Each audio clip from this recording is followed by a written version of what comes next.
Visakha steel ప్రైవేటీకరణ వ్యతిరేక పోరాట కమిటీ చైర్మన్గా ఉన్నాను. విశాఖ స్టీల్ పునాదుల దగ్గర నుంచి ప్రారంభం నుంచి కూడా నేను ప్రత్యక్షంగా స్టీల్ యూనియన్తో అక్కడ కలిసి పనిచేస్తున్నాం. కార్మికుల యొక్క విషయాల్లో జోక్యం చేసుకుంటున్నాం. జూన్ 8 విశాఖ స్టీల్లో జరిగినటువంటి అతి ఘోరమైనటువంటి ప్రమాదం. దీనికి యాజమాన్యం ప్రధానమైనటువంటి బాధ్యత. స్టాండర్డ్ ఆపరేటింగ్ ప్రొసీజర్ ఏదైతే ఉందో భద్రతా ప్రమాణాలు పాటించడంలో యాజమాన్యం పూర్తిగా వైఫల్యం చెందింది. దానివల్ల ఈ ప్రమాదం జరిగింది. పడ్జింగ్ process steel melting shop SMS-1 machine 2 నుంచి వచ్చేటువంటి ల్యాడిల్లో ఈ ప్రమాదం జరగడానికి ప్రధానమైనటువంటి కారణం పడ్జింగ్ ప్రాసెస్ సక్రమంగా నిర్వహించకపోవడం, అక్కడ ఉపయోగిస్తున్నటువంటి రా మెటీరియల్ ముడి ఖనిజాల్లో శుద్ధి చేసేటువంటిది SMS. అందువల్ల ఈ శుద్ధి చేసేటువంటి క్రమంలో ఉపయోగించేటువంటి లైమ్ స్టోన్ మనం ఇక్కడ జగ్గైపేట, కానీ మిగిలినటువంటివి ఫెర్రో అలాయ్స్ సంబంధించినటువంటివి, సిలికాన్, ఇతర ఎడిషన్స్ అంటాం. వీటిని అన్నిటిని మిక్స్ చేసేదానికి ఆక్సిజన్ నింపుతారు. ఆ ప్రొసీజర్ని పడ్జింగ్ ప్రాసెస్ అంటారు. అది ప్రాపర్గా జరగలేదని ప్రాథమిక దర్యాప్తు అనేటువంటి తేల్చింది. ఇక పూర్తి దర్యాప్తు అనేటువంటిది రావాలి. కానీ ఈ ప్రాథమిక దర్యాప్తు ప్రకారమే యాజమాన్యం ఘోరంగా నిర్లక్ష్యం చేయడం. ఇప్పుడు ఈరోజు ఉదయం ప్రకటించినటువంటి 9వ ప్రాణం కే పైడిరాజు మరణించారు. ఆ రకంగా 9 మంది ప్రాణాలు బలి తీసుకోవడానికి యాజమాన్యం బాధ్యత, CMDది బాధ్యత. CMD ప్రభాకర్ని వెంటనే అరెస్ట్ చేయాలని డిమాండ్ చేస్తున్నాం. ఈరోజు యాజమాన్యం యొక్క వైఫల్యం వల్ల ఈ ప్రమాదం అనేటువంటి జరిగింది. మ్యాన్ పవర్ 2000 ఈనాటికి 8,800 మంది మాత్రమే పర్మనెంట్ ఉద్యోగులు ఉన్నారు. ఇప్పుడు 7.3 మిలియన్లు 73 లక్షల సాలీనా సామర్థ్యం ఉంది. 1991లో ప్రారంభించినటువంటి ఈ స్టీల్ ప్లాంటు 3.2 మిలియన్లు 91 సంవత్సరానికి ఉన్నటువంటి సామర్థ్యం 18,200 మంది పర్మనెంట్ ఉద్యోగులు ఉన్నారు. ఈరోజు వాళ్ళు 8,800 మందికి తగ్గించారు. కాంట్రాక్ట్ వర్కర్స్ 15,000 మంది ఉన్నారు. ఈరోజు 8,000 మంది అయ్యారు. మ్యాన్ పవర్ని విపరీతంగా తగ్గించాలని ప్రైవేటు వాడికి అప్పచెప్పేదానికి చేసే ప్రాసెస్లో ఈ ప్రమాదం జరిగింది.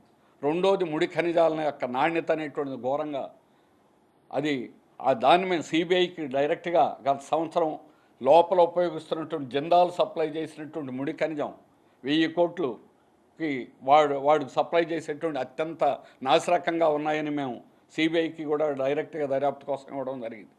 ఈ ముడి ఖనిజాల మీద చాలా కాలం నుంచి కూడా నాణ్యత లేదు అని పదే తెలియజేస్తా ఉన్నాం. అసలు ఇప్పుడు యూనియన్తో మాట్లాడడం మానేశారు. నో యూనియన్, ఎందుకంటే ప్రైవేట్ వాడు వచ్చేసరికి యూనియన్లో ఉండకూడదు. ఇంత ప్రమాదం జరిగితే కూడా ఈరోజు కూడా నిన్న కార్మికులను పిలిచి మాట్లాడారు, కానీ యూనియన్లు పిలిచి మాట్లాడారు. కొత్త CMD ఈయన చేరిన తర్వాత ప్రభాకర్ అయినా ఇంతవరకు ఏ CMD ప్రారంభం నుంచి ఉన్నాం మేము. ఎప్పుడు కూడా ఏ CMD అయినా మొదటి రోజే వాళ్ళ PAలు ఫోన్ చేసి CMD గారు వచ్చారు రండి అని ఫస్ట్ మార్నింగ్ గ్రీటింగ్ అనేటువంటిది వాళ్ళు కర్టసీ కాల్ అనేది మొదట జరిగేది. ఇప్పటికి ఆఫీసర్ల అసోసియేషన్ కానీ యూనియన్లు కానీ పిలవదు. No union, trade union. దానికి అనుగుణంగానే లోకేష్ గారు, పవన్ కళ్యాణ్ గారు ఆ తీర్థం ముచ్చుకొని మాట్లాడారు. ఆ కామెంట్ అన్నింటినీ కూడా ఇది సందర్భం కాదు, అందుకని మేము దాని లోతుకి వెళ్ళడం లేదు, అపరిపక్వంగా మాట్లాడారని మాత్రం ఖచ్చితంగా చెప్పగలం. వారికి ట్రేడ్ యూనియన్ అనుభవం లేదు. 1926 బ్రిటిష్ కాలంలో ట్రేడ్ యూనియన్ చట్టం వచ్చింది. ఈ మిషన్లు ప్రమాదాలు జరిగితే కార్మికులు తిరగబడి మిషన్లు ధ్వంసం చేసేవాడు. అది ఏమి చేయాలో యాజమాన్యాలు చెబితే అంగీకరించేవాడు కాదు. ట్రేడ్ యూనియన్లు పెడితేనే కానీ ఇది కంట్రోల్ అవ్వదు, కార్మికులు చెబితేనే వింటారు అని కార్మికుల కోసం కాదు, ఆ రోజు యజమానుల కోసం ట్రేడ్ యూనియన్ చట్టం 1926 బ్రిటిష్ వాడి కాలంలో వచ్చింది. ఇది చదివితే ఎవరికైనా ట్రేడ్ యూనియన్ హిస్టరీ అర్థమవుతుంది. బిన్నీ లిమిటెడ్ చెన్నైలో ఏం జరిగిందో, దేశం అంతా ఏం జరిగిందో ట్రేడ్ యూనియన్లన్నీ కూడా. అందుకని ఆ రోజు నుంచి బ్రిటిష్ కాలం నుంచి ఏర్పడినటువంటి చట్టాన్ని ఈరోజు ఆ చట్టం కూడా అమలు చేయకుండా అంతకంటే అధ్వానంగా ఈజ్ ఆఫ్ డూయింగ్ బిజినెస్ కార్పొరేట్లకు అనుకూలంగా ఉండాలనే విధానాల్ని మీరు పాటిస్తున్నారు. దీనివల్లనే ఈ ప్రమాదాలు తరచుగా జరుగుతున్నాయి. ఈ 5 ఏళ్లలో విపరీతంగా ప్రమాదాలు అనేటువంటిది పెరిగాయి. అందువల్ల ఈ ప్రమాదాలు పెరగడానికి కార్పొరేట్లకు అనుకూలంగా వ్యవహరించడమే ప్రధానమైనటువంటి కారణం. అందువల్ల ఈ తరచుగా భారీ ప్రమాదాలు, మామూలు ప్రమాదాలు కాదు, భారీ ప్రమాదాలు జరగడం అనేటువంటిది ఇట్లా ఫార్మా కంపెనీల్లో ఏ రోజు ప్రమాదం జరిగిన ఒక్కరోజు చూపించమనండి. రాష్ట్రంలో గత 5 ఏళ్ళు 100 భారీ ప్రమాదాలు జరిగాయి. ఫ్యాక్టరీ ఇన్స్పెక్షన్ అనేటువంటిది లేదు. ఇన్స్పెక్షన్ రాదనే పేరుతోటి ఇన్స్పెక్షన్లు చేయకూడదని నిర్ణయించారు. దానివల్లనే ఈరోజు ప్రమాదాలు పెరగడానికి కారణం. విశాఖ స్టీల్ ప్లాంట్లో ర్యాండమ్ చెక్ అదేమీ అసలు వాస్తవంగా అది పూర్తి దర్యాప్తు అనేటువంటిది కాదు. ఫ్యాక్టరీ అధికారులు చేసినటువంటి దర్యాప్తుకి ఈరోజు కూడా వాళ్ళు 6 నెలలు అయితే నోటీస్ ఇచ్చి మీ భద్రతా ప్రమాణాలు పాటించడం లేదు, ఎస్ఓపి ప్రమాణాలు లేవు, దీన్ని అమలు చేయండి అని ఇస్తే దానికి ఇంతవరకు సమాధానం కూడా ఇవ్వాలి. స్టీల్ ప్లాంట్ పక్కన లేబర్ మినిస్టర్ వెనకున్నారు, ఆయనకేం బాధ్యత లేదు. లేబర్ మినిస్టర్ కూడా ఉన్నారు, హోమ్ మినిస్టర్ కూడా ఉన్నారు. వారు ఎందుకు ఉన్నారని అడుగుతున్నాం. హోమ్ మినిస్టర్కి ధైర్యం ఉంటే సీఎండీని అరెస్ట్ చేయాలి, వారు కేసు పెట్టడం కాదు. ఎఫ్ఐఆర్ అనేటువంటిది ఇవి 4 గీసుకుంటే పనికిరావు, తర్వాత చేస్తారు. ఇదే స్టీల్ ప్లాంట్లో 2019లో ప్రమాదం 12లో ప్రమాదం జరిగింది. ఆ ప్రమాదంలో 13/6/2012 ఆక్సిజన్ ప్లాంట్లో ప్రమాదం జరిగింది. హెచ్ఓడి మొత్తం ఆ డిపార్ట్మెంట్ ఇదే ఎస్ఎంఎస్ నడిపినటువంటి head of the department Sardar, ఆయన చాలా ఎఫిషియెంట్ ఆఫీసరు, కానీ ఆయనతో సహా 19 మంది చనిపోయారు. ఆ రోజు బొకారో ఒక స్టీల్ యాజమాన్యం తోటి ఎంక్వైరీ చేశారు. వారు తేల్చింది ఏమిటంటే ఇంతమంది 19 మంది ఎందుకు వెళ్ళారు ఆక్సిజన్ రూమ్లోకి అని చనిపోయిన వాళ్ళ మీద నేరం నెట్టేశారు. దాని మీద మేము చాలా ప్రొటెస్ట్ అనేది తెలియజేశాం. అందుకని ఈ దర్యాప్తు అనేటువంటిది సెయిల్ డైరెక్టర్ల ద్వారా చేసినటువంటి దర్యాప్తుని మేము వ్యతిరేకిస్తున్నాం. ఈ దర్యాప్తు సరైనది కాదు, న్యాయ విచారణ చేయాలి. సుప్రీంకోర్టు రిటైర్డ్ జడ్జితోటి న్యాయ విచారణ అనేది చేయాలి. దీన్ని జ్యుడిషియల్ ఎంక్వైరీ అంటాం. జ్యుడిషియల్ ఎంక్వైరీ ద్వారానే భవిష్యత్తులోనైనా ఇటువంటి ప్రమాదాలు జరగకుండా ఉండేదానికి చర్యలు తీసుకోవడానికి అవకాశం అనేటువంటిది ఉన్నది. భవిష్యత్తులో జరగకుండా ఉండడానికి మ్యాన్ పవర్ని పెంచాలి. ఇదే స్టీల్ మెల్టింగ్ షాప్లో 2000 మంది కార్మికులు పనిచేసేవారు.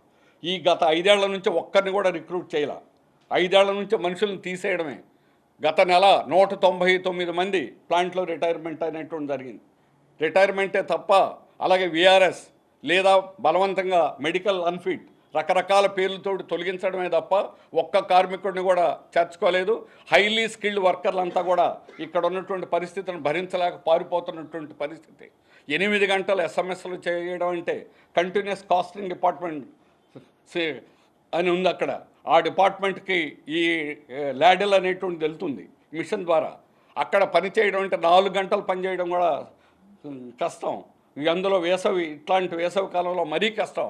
కానీ అవేమీ కనిపించకుండా మనుషుల్ని తీసేయడం వల్ల మీరు అది ఒక్కొక్కరు చరిత్ర చదివితే అర్థమవుతుంది. ఆ ముందు షిఫ్ట్ అతను వర్కర్ రాకపోతే ఈ షిఫ్ట్ వర్కర్ వెళ్ళాడు. ఎవరికైనా సిక్ అయితే రెండో మనిషి లేరు.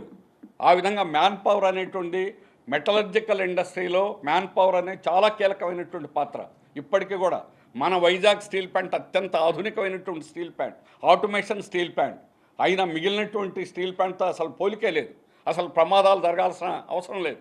కానీ ప్రొసీజర్ పాటించడం 1, 2, 3 ఒక ఇది తప్పిందనుకోండి, రెండో సేఫ్టీ ఉంటుంది, మూడో సేఫ్టీ 3 ఉంటాయి ప్రతి చోట. ఎక్కడ కూడా సేఫ్టీ మిస్ అవ్వడానికి అవకాశం లేదు. కానీ వాటన్నిటిని బైపాస్ చేసి డైరెక్ట్గా చేయడం వల్ల ఈరోజు ఈ ప్రమాదాలు అనేటువంటిది తరచుగా జరుగుతున్నాయి. ఇకపోతే నష్టపరిహారం ఎల్జీ పాలిమర్స్ 5 ఏళ్ళు అయింది. ఎల్జీ పాలిమర్స్లో ప్రమాదం జరిగి 15 మంది చనిపోయారు. వాడిని డైరెక్టర్ని అరెస్ట్ చేశారు, కిమ్ని అరెస్ట్ చేశారు. డైరెక్టర్ని దక్షిణ కొరియా నుంచి వచ్చినటువంటి డైరెక్టర్ని అరెస్ట్ చేశారు. ఈ సీఎండీని ఎందుకు అరెస్ట్ చేయరు? అట్లాగే ఆ రోజు ₹1 కాంపన్సేషన్ ఇచ్చారు, ఈరోజు ఎందుకు ఇవ్వరు? అంతేకాదు చిన్న ఫార్మా కంపెనీలో జరిగినటువంటి దాంట్లో ఎసెన్షియా కంపెనీలో 21/8/24లో ప్రమాదం జరిగింది. కేజీహెచ్ ఇదే మార్చురీ దగ్గర నేనే ఉన్నాను స్వయంగా. చంద్రబాబు నాయుడు గారు అందరికీ ధైర్యం ఇచ్చి వచ్చారు. చివరి వచ్చిన తర్వాత సార్ మా అందరు కుటుంబాలు బాధిత అంతా ఇక్కడ ఉన్నారు, ఇక్కడే నష్టపరిహారం ప్రకటించాలంటే అక్కడ ప్రకటించారు చంద్రబాబు గారు ప్రకటించారు. నేనే స్వయంగా అడగడం మీడియా అంతా ఉన్నారు. అందువల్ల ఈరోజు బాధితుల గురించి ఈరోజు రాత్రింబావులు నేను ఆ రాత్రంతా బాధితులతో ఉన్నాం. కార్మిక సంఘాలంటే కార్మిక నాయకులంటే ఏళ్లలాగా విమానాల్లో వచ్చి ప్రెస్ స్టేట్మెంట్లు పెట్టి వెళ్ళడం కాదు. కార్మిక సంఘాలని ఈ రకంగా హీనంగా మాట్లాడడం అనేటువంటిది అది బాధ్యత రాహిత్యంగా వ్యవహరించడం అనేటువంటిది జరుగుతుంది.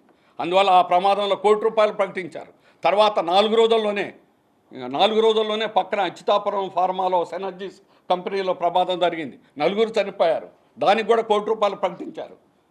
ఏం వైజాగ్ స్టీల్ ప్లాంట్లో 25 లక్షలు ప్రకటిస్తే 25 లక్షలు కాదు ₹1,00,00,000 ప్రకటించాలని ఎందుకు చెప్పండి? మీరు కనీసం చెప్పండి, మీ బాధ్యత అది. అంతేగాని ఈరోజు స్టీల్ సంబంధించి మినిస్టర్తో సహా ఈరోజు వాళ్ళకేమీ బాధ్యత లేనట్టుగా వ్యవహరిస్తూ ఉన్నారు. ఇది తప్పు. అందుకని అట్లాగే హోమ్ మినిస్టర్ ఖచ్చితంగా అరెస్ట్ చేయాలి, సీఎండీని అరెస్ట్ చేయాలి. ధైర్యం ఉంటే అప్పుడు కాన్ఫిడెన్స్ అనేటువంటిది పెరుగుతుంది, కార్మికులకి అక్కడ పనిచేసేటువంటి వాళ్ళకి విశ్వాసం పెరుగుతుంది. ఇంకో ప్రమాదం జరగదని ఈరోజు గ్యారెంటీ లేదు. ఎస్ఎంఎస్లో నిన్నటి నుంచి పనులు 8వ తేదీ నుంచి పనులు సీఎండీ వెళ్ళి అక్కడ తిరుగుతున్నాడు, ఇప్పుడే అక్కడ తిరుగుతున్నారు, వాళ్ళని బతిమలాడుతున్నారు. కానీ కార్మికులు మాకేమిటి విశ్వాసం కల్పించండి అని అడుగుతున్నారు. కానీ సీఎండీ కాదు విశ్వాసం కల్పించేది. ఈరోజు ప్రభుత్వానికి బాధ్యత అనేది ఉండాలి. ఇంత పెద్ద ప్రమాదాలు తరచుగా జరగడానికి కారణం ప్రభుత్వం యొక్క బాధ్యత రాహిత్యం అనేటువంటిది. అందుకని ముఖ్యమంత్రి గారు చంద్రబాబు నాయుడు గారు విజిట్ చేయండి. ముఖ్యమంత్రి చంద్రబాబు నాయుడు గారు స్వయంగా వెళ్ళి ఇప్పుడు ఉన్నటువంటి పరిస్థితిని చక్కబెట్టేదానికి ప్రయత్నం అనేటువంటి చేయాలి. ఇంత రాష్ట్రంలో ఉన్న ఏకైక భారీ పరిశ్రమ ఇదే. ఇటువంటి పరిశ్రమని కూడా మనం నిర్లక్ష్యం చేసి ఈ నెపాన్ని ఏదో కార్మికుల మీద నెట్టాలని ప్రయత్నం చేస్తే పవన్ కళ్యాణ్ గారు మాట్లాడిన పద్ధతి సరైన. ట్రేడ్ యూనియన్ వల్లే ప్రమాదాలు జరిగాయని మాట్లాడుతున్నాడు ఆయన. ఏ ట్రేడ్ యూనియన్ వల్ల ఎప్పుడు ప్రమాదం జరిగింది ఛాలెంజ్ చేస్తున్నాం. మీరు రెండు బహిరంగంగా సవాల్.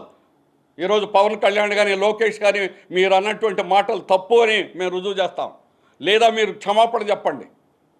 అంతేగాని కార్మికులకి కార్మిక సంఘాలకి ధైర్యం ఇచ్చి అక్కడ ముందుకు నడిపించాల్సినటువంటి ప్రభుత్వం ఇటువంటి బాధ్యత రాహిత్యంగా వ్యవహరించడం అనేటువంటి ఏ రకంగా కూడా సమంజసం అనేటువంటిది కాదు.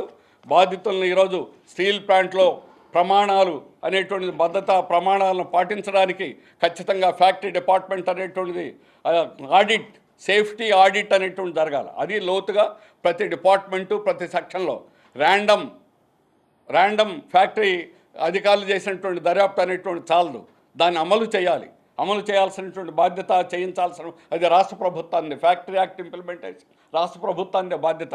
అందుకని రాష్ట్ర ప్రభుత్వం ఫ్యాక్టరీ యాక్ట్ ప్రకారం భద్రతా ప్రమాణాలు పాటించేటట్టుగా ఏ యాజమాన్యం అనేది సెంట్రల్ గవర్నమెంట్ కంపెనీ అయినా రాష్ట్ర ప్రభుత్వం కంపెనీ అయినా నడిపించాల్సినటువంటి బాధ్యత రాష్ట్ర ప్రభుత్వాన్ని.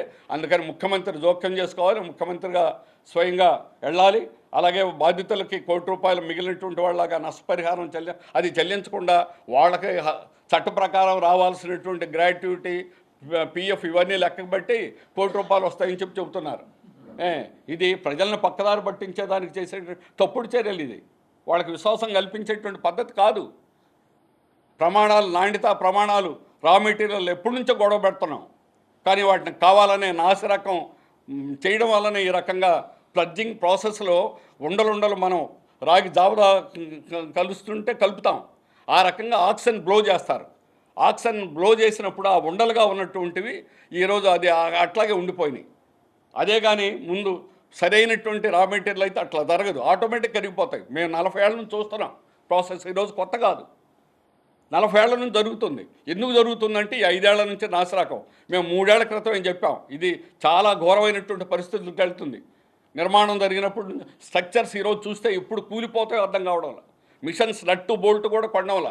మీరు ఎందుకు కేంద్ర ప్రభుత్వం మేము నిధులు ఇచ్చాము, లోన్ ఇచ్చామని చెప్తున్నారు. ఏమిటి దానివల్ల ఉపయోగం? ఒక్క నట్టు బోల్ట్ కొనడానికి కూడా ఒక్క పైసా కేటాయించాల. 900 కోట్లు కార్మికులకు బకాయిలు ఉన్నాయి. ఏం విశ్వాసం కల్పిస్తారు? కార్మికులు ఏ రకంగా పనిచేస్తారు? జీతంలో బకాయి అండి, జీతంలో బకాయి. నీకు నెలలో రావాల్సిన 25,000 30,000 అయితే దానిలో 20% 30% కటింగ్ చేస్తున్నారు ప్రతి నెల.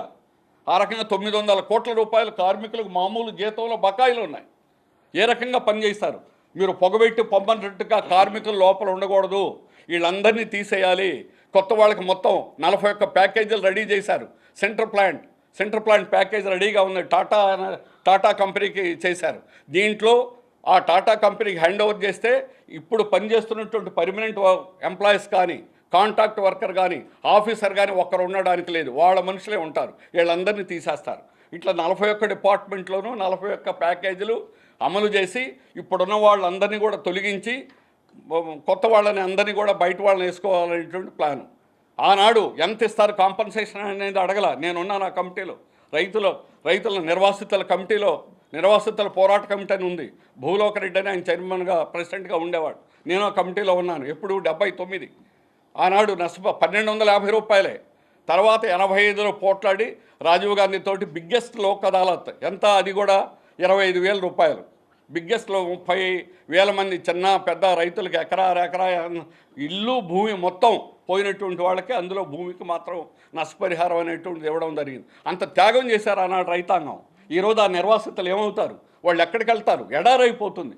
ఈరోజు విశాఖపట్నం గత 30 ఏళ్లలో ఇంత అభివృద్ధి అయిందంటే దానికి కారణం విశాఖ స్టీల్ ప్లాంట్. దాన్ని ఈరోజు మీరు ప్రైవేటు వాళ్ళకి అప్పచెప్పి కార్పొరేట్లకి కట్టబెట్టడానికి ఈరోజు ఈ ప్రమాదాలన్నీ జరగడానికి మూలం అది. అన్నీ నిర్లక్ష్యం చేస్తారు. ఏ చట్టాలని అమలు చేయడం లేదు. వేల మందిని ఒకే సంవత్సరంలో 10,000 మందిని తొలగించారు.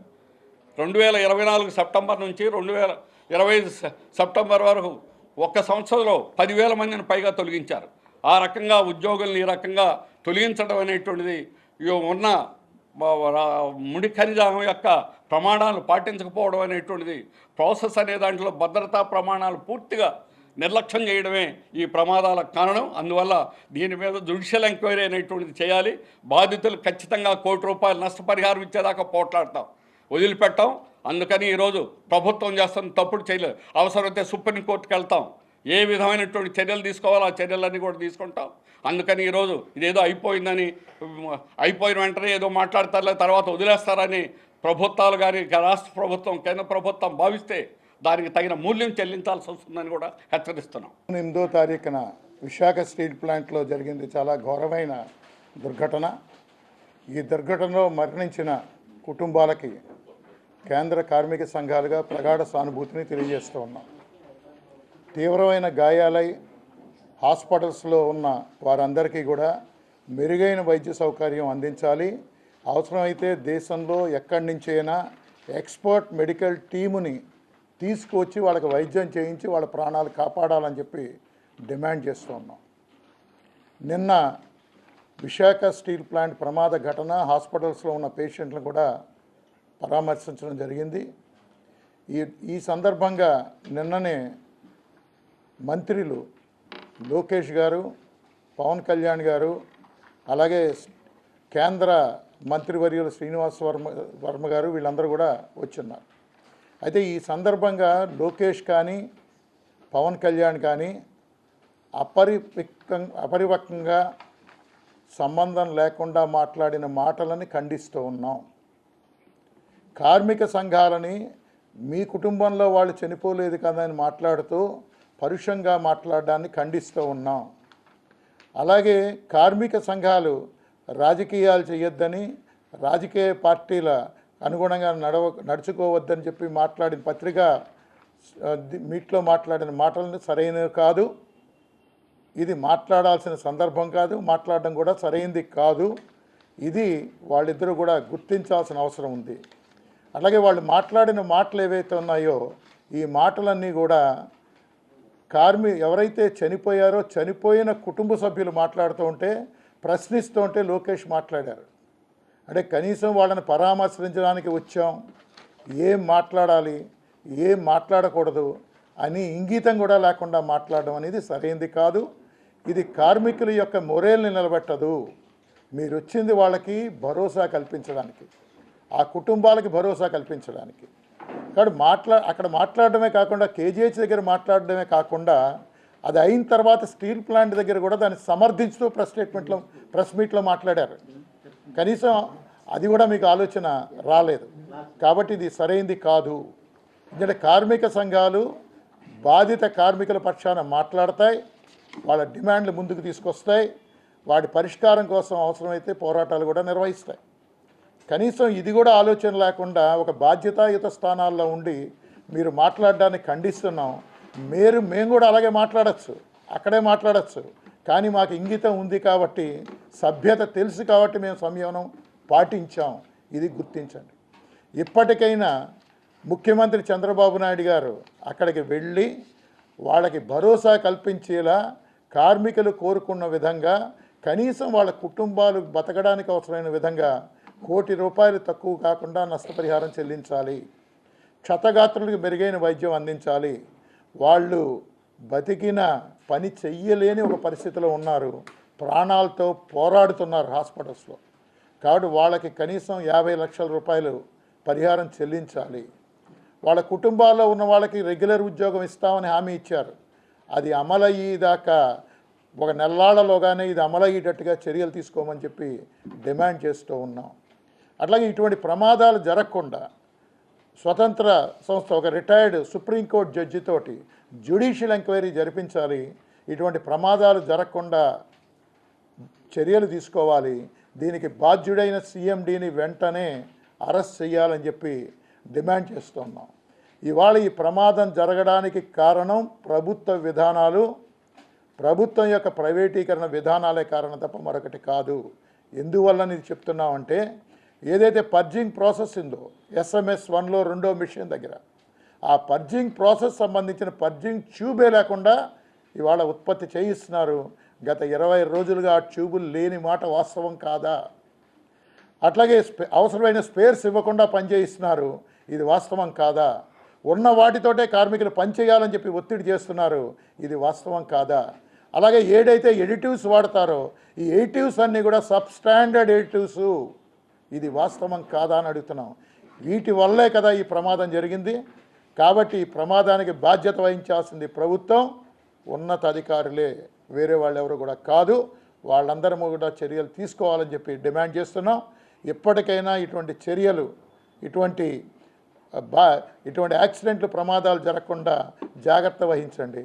ఇవాళ కొంతమంది మాట్లాడుతూ ఉన్నారు, ఇది కేంద్రానికి సంబంధించింది, రాష్ట్రం మీద మాట్లాడుతున్నారని చెప్పి. ఈ ఫ్యాక్టరీలు ఆడిట్ చేయాల్సింది, భద్రతా ప్రమాణాలు పాటించేటట్టు చేయాల్సింది రాష్ట్ర ప్రభుత్వం కాదా? రాష్ట్ర ప్రభుత్వంలో ర్యాండమ్ చెక్కుల పేరిట అసలు చెకింగ్కే వెళ్ళకూడదని చెప్పి నిర్ణయాలు చేసింది మీ కూటమి ప్రభుత్వం గతంలో చంద్రబాబు నాయుడు గారు కాదా? కాబట్టి దీనివల్లే ఇవాళ ప్రమాదాలు, పారిశ్రామిక ప్రమాదాలు పెరుగుతున్నాయి, కార్మికుల ప్రాణాలు గాలిలో కలుస్తూ ఉన్నాయి. కాబట్టి ఇప్పటికైనా కళ్ళు తెరవండి, లేకుంటే కనుక కార్మికుల ఆగ్రహాన్ని చవి చూడక తప్పదు అని హెచ్చరిక చేస్తాం. నమస్కారం. ఈరోజు కేంద్ర కార్మిక సంఘాల ఆధ్వర్యంలో ఇక్కడ ప్రెస్ మీట్ జరుగుతూ ఉంది. నా పేరు వెంకట సుబ్బయ్య, ఏఐటీసీ రాష్ట్ర ప్రధాన కార్యదర్శి. విశాఖపట్నంలో స్టీల్ ఫ్యాక్టరీలో జూన్ 8వ తేదీ జరిగినటువంటి దుర్ఘటన చాలా దిగ్భ్రాంతిని కలిగించింది. అక్కడ కార్మికులు దాదాపు 9 మంది ప్రాణాలు కోల్పోయి, మరి తర్వాత అక్కడ జరిగినటువంటి ఆ ప్లడ్జింగ్ ప్రాసెస్లో మరి ప్రభుత్వ నిర్లక్ష్యము, యాజమాన్యం నిర్లక్ష్యం వలన ప్రాణాలు కోల్పోయిన పరిస్థితి వచ్చింది. కాబట్టి ఈ విశాఖ స్టీల్ ఫ్యాక్టరీని ఎటువంటి పరిస్థితుల్లో ప్రైవేటీకరణ చేయాలని ఉద్దేశంతో అక్కడ ఉద్యోగులను దాదాపు 9,000 మందిని ఇటీవల కాలంలో, కాంట్రాక్ట్ వర్కర్స్ను ఒక 4-5 వేల మందిని, పర్మనెంట్ ఉద్యోగులను ఒక 2,000 మందిని, ఇతర ఉద్యోగులను ఒక 2,000 మందిని తొలగించేసి మరి ఒక్కరిని కూడా రిక్రూట్మెంట్ చేయకుండా మరి యాజమాన్యం నిర్లక్ష్యం చేస్తూ ఉంది. మరి అక్కడ సీఎండీ ప్రభాకర్ యొక్క చాలా నేరపూరిత నిర్లక్ష్యం వలన ఈ దుర్ఘటన జరిగింది. మరి ఆయన వెంటనే అరెస్ట్ చేయాలని చెప్పేసి డిమాండ్ చేస్తున్నాము. నిన్న అక్కడికి పరిశీలనకు పోయినటువంటి మంత్రులు, మరి లోకేష్ గారు కానీ, పవన్ కళ్యాణ్ కానీ, మరి వాళ్ళు మాట్లాడినటువంటి వ్యాఖ్యానాలు, వాళ్ళు చేసినటువంటి మరి ఏంటి, అక్కడ కార్మిక సంఘాలపైన విరుచుకుపడేటువంటి దుశ్చర్యలకు పాల్పడ్డారు. అది చాలా ఇబ్బందికరమైన పరిస్థితిలో వాళ్ళు మాట్లాడారు. వాళ్ళకు అవగాహన లేక, కార్మికులపైన, కార్మిక సంఘాలపైన అవగాహన లేక అటువంటి వ్యాఖ్యానాలు చేయడం జరిగింది.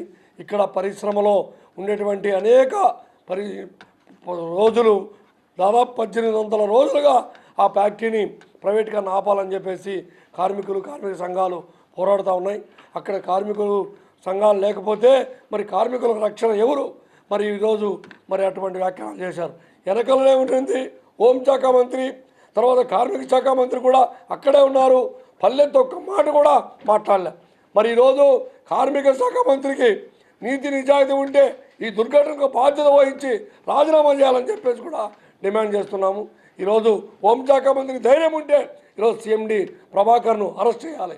మరి ఇటువంటి ఏం చేయకుండా మరి ఈ పద్ధతుల్లో వాళ్ళు మాట్లాడడం కరెక్ట్ కాదు. ఈరోజు కార్మికులకు చనిపోయిన వాళ్లకు ₹1,00,00,000 నష్టపరిహారం ఇవ్వాలని కార్మిక సంఘాలని కూడా డిమాండ్ చేస్తున్నాయి. కాబట్టి ఈ ఉద్యోగాలు చనిపోయిన కుటుంబాలలో వాళ్ళ పిల్లలకు ఉద్యోగాలు ఇచ్చి వాళ్ళ మెరుగైనటువంటి వైద్యం కల్పించాలా. క్షతగాత్రులకు 50 లక్షలు ఇవ్వాలా. చనిపోయిన కుటుంబాలకు ₹1,00,00,000 నష్టపరిహారం ఇవ్వాలని చెప్పేసి కూడా డిమాండ్ చేస్తూ ఈరోజు రాష్ట్ర ప్రభుత్వం ఇటువంటి చర్యలుగా చేపట్టకపోతే మరి రాబోయే కాలంలో ఈ కార్మిక సంఘాల తరఫున కార్మికులందరినీ సమాయత్తం చేసి పెద్ద ఎత్తున పోరాటాలకు శ్రీకారం చుడతామని హెచ్చరిస్తున్నాం. 8వ తారీఖున విశాఖ స్టీల్ ప్లాంట్లో జరిగింది చాలా ఘోరమైన దుర్ఘటన. ఈ దుర్ఘటనలో మరణించిన కుటుంబాలకి కేంద్ర కార్మిక సంఘాలుగా ప్రగాఢ సానుభూతిని తెలియజేస్తూ ఉన్నాం. తీవ్రమైన గాయాలై హాస్పిటల్స్లో ఉన్న వారందరికీ కూడా మెరుగైన వైద్య సౌకర్యం అందించాలి. అవసరమైతే దేశంలో ఎక్కడి నుంచైనా ఎక్స్పర్ట్ మెడికల్ టీముని తీసుకొచ్చి వాళ్ళకి వైద్యం చేయించి వాళ్ళ ప్రాణాలు కాపాడాలని చెప్పి డిమాండ్ చేస్తూ ఉన్నాం. ఐఎఫ్టియు రాష్ట్ర ప్రధాన కార్యదర్శి విశాఖ ఉక్కు ఫ్యాక్టరీని కాపాడుకోవాలనేటువంటి దాంతో కార్మిక సంఘాలు అన్నీ కూడా ఐక్యంగా పోరాటం చేస్తున్నాయి.